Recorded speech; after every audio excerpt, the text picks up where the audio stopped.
Assalamualaikum warahmatullahi wabarakatuh. Bertemu kembali dengan channel Meditasi Kuantum, sebuah channel yang secara konsisten membahas tentang perjalanan salib sampai usul kepada Allah dan kepada Rasulullah Shallallahu Alaihi Wasallam. Sebuah channel yang membahas tentang proses perjalanan rohani menuju hakikat dan ma'rifat. Sebelum kita mengkaji lebih lanjut, ini adalah Rotib Sirul Asror yang dikarang atau dikumpulkan atau dirangkum oleh guru kita Syekh Nur Alamsyah Utsman bin Harun Utsman. Beliau adalah murid dari guru kami yang mulia Kiai Haji Muhammad Zaini bin Abdul Ghani atau guru sekumpul Martapura. Rotib ini sangat bermanfaat untuk menjadikan wasilah supaya hati kita, rohani kita, dan sir kita itu tersambung dengan para guru sehingga sampai kepada Rasulullah Shallallahu Alaihi Wasallam. Dan insya Allah di dalam mimpi maupun di alam nyata bisa bertemu dengan para guru, dan semoga juga bertemu dengan junjungan kita Nabi besar Muhammad Sallallahu Alaihi Wasallam.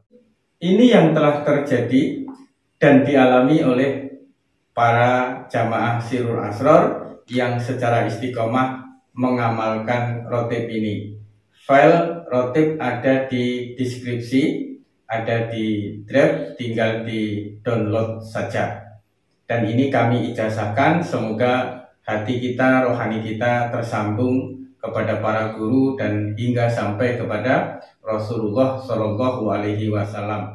Dengan tersambungnya hati menjadikan syarat yang mutlak, yang utama agar perjalanan salib itu sampai kepada usul kepada Allah dan kepada Rasulullah Shallallahu Alaihi Wasallam. Di dalam belajar ilmu ma'rifat itu harus hati-hati. Kita harus selalu mengkoreksi setiap langkah kita. Mungkin saat ini para sahabatku, para saudaraku semua telah menemukan guru pembimbing dan telah mengajarkan keilmuan yang benar menurut kitab, menurut ijma para ulama dan para kiai serta para guru dan lain sebagainya. Namun kebenaran ilmu yang kita dapatkan dari guru kita itu, kita harus juga merenungi, mengintrospeksi. Apakah benar di dalam setiap langkah kita itu, di dalam setiap waktu yang kita lalui itu, ada proses perkembangan, ada proses tumbuh, ada proses penyelaman di dalam hati kita. Mungkin dengan ditandai adanya terbukanya kolbu kita, terbukanya rasa kita, terbukanya setiap rahasia yang ada di dalam diri kita, sehingga kita benar-benar mengalami, merasakan bahwa rohani kita berkembang sesuai dengan apa yang telah kita dengar secara teori, step by stepnya atau tahap demi tahapnya. Karena begitu sulit kita menemukan seorang guru yang benar-benar usul kepada Allah, benar-benar usul kepada Rasulullah Shallallahu Alaihi Wasallam. Dan amat sulit menemukan guru yang mampu menyambungkan hati kita kepada para walinya Allah, kepada para mursyid, sehingga kita merasa dekat. Rasa kita begitu dekat dengan para mursyid.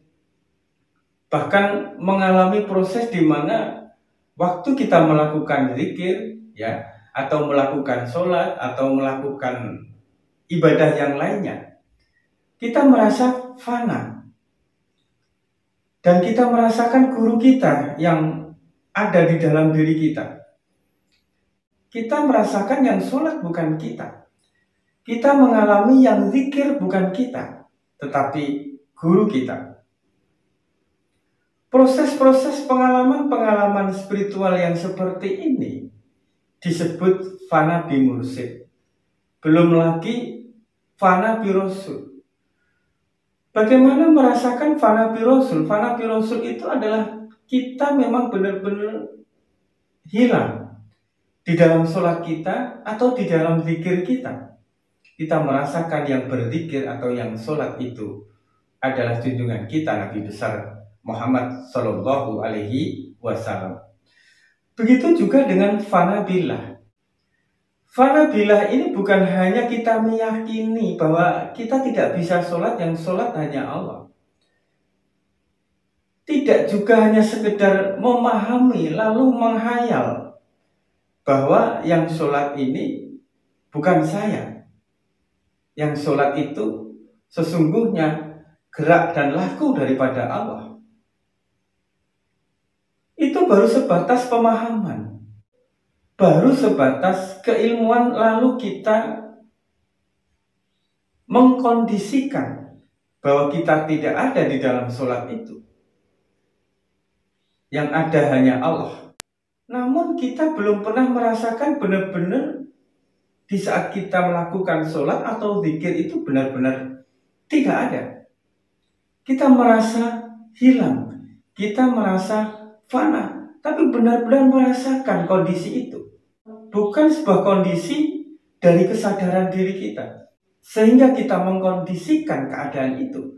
Namun kondisi yang benar-benar kita merasakan, mengalami, kita fana dan yang ada hanya Allah di dalam sholat kita.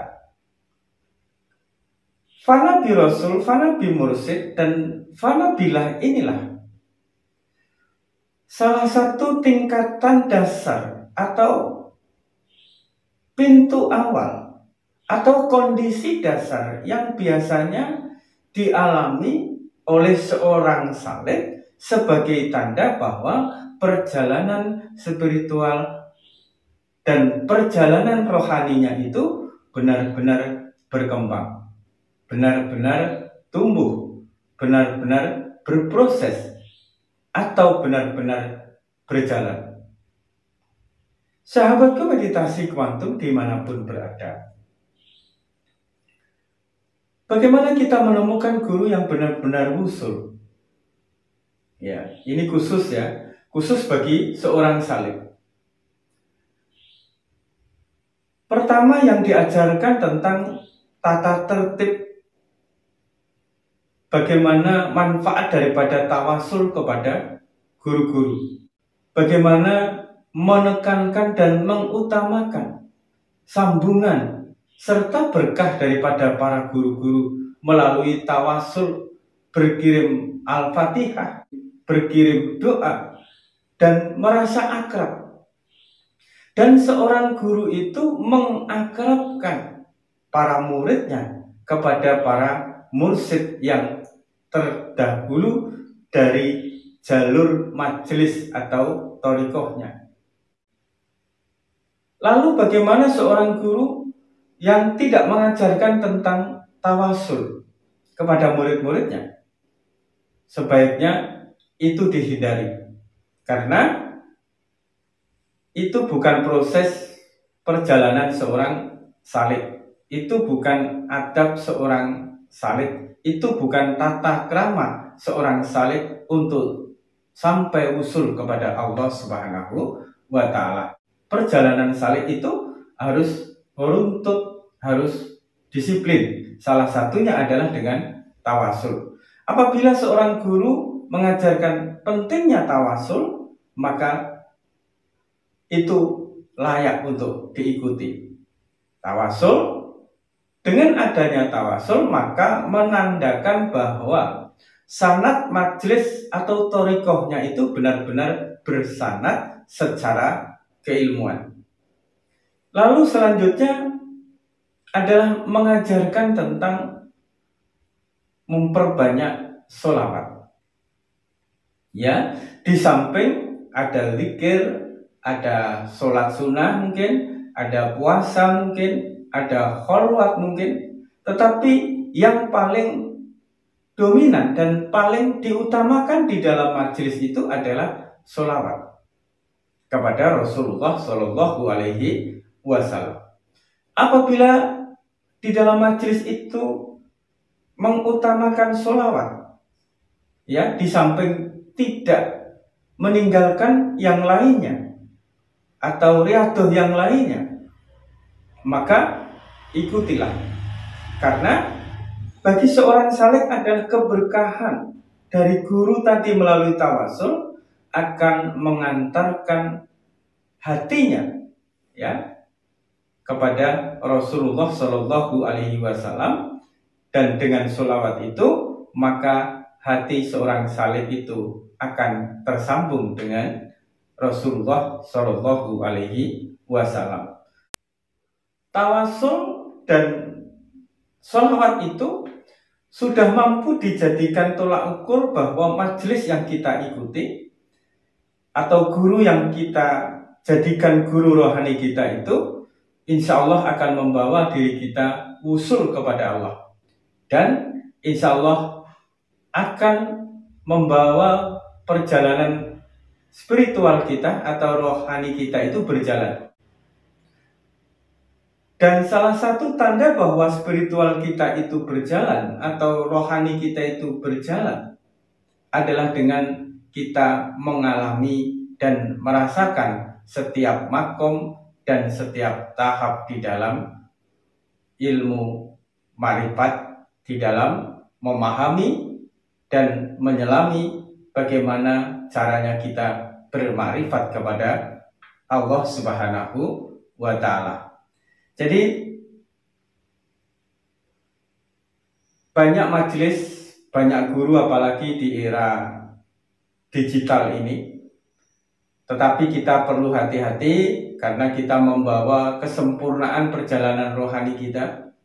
Dan apabila perjalanan rohani kita itu sempurna, maka akan mampu menyempurnakan leluhur kita dan menyempurnakan anak cucu kita, kehidupannya menjadi lebih baik, lebih berkualitas secara finansial, secara karakter, secara spiritual, dan lain sebagainya.